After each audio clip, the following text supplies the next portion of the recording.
Young people are the hardest hit by South Africa's high unemployment. Recent figures from Stats SA show that the number of unemployed youth has continued to increase in the first quarter of this year. Compared to the first quarter of last year, the percentage of young people aged between 15 and 34 who were not in employment, education or training jumped to 43.6%. The Township Entrepreneurs Alliance represents youth entrepreneurs across the country.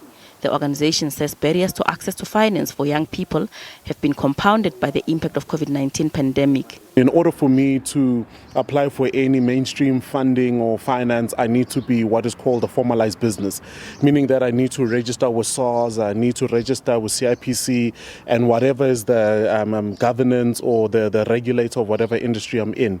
But then it poses a challenge, right? So before I do any work, before I even go and bid for any work, I already incur what is compliance costs that I need to manage on a year-to-year basis, which could go up to 14,000 rand a year before getting in any work. After several unsuccessful attempts to secure a job, Debajoranto raised money to start his small business, moving from house to house selling clothes and shoes. He later tried his luck in the food industry, preparing food orders from his kitchen at home until he could afford to move to these premises. He works with his siblings who help him in different roles in the business.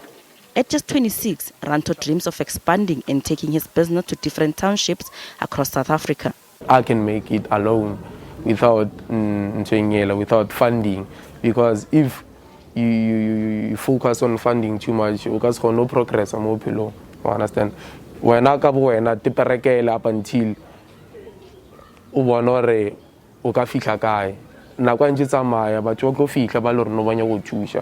FinFind connects entrepreneurs with the right funders. The organization says the available funding is usually for well-established businesses with a long trading history and are profitable, something many young entrepreneurs lack.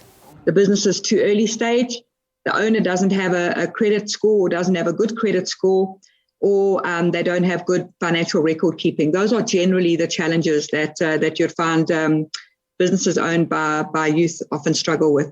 FinFind advises young entrepreneurs to build a good credit record by taking small credit and paying it well.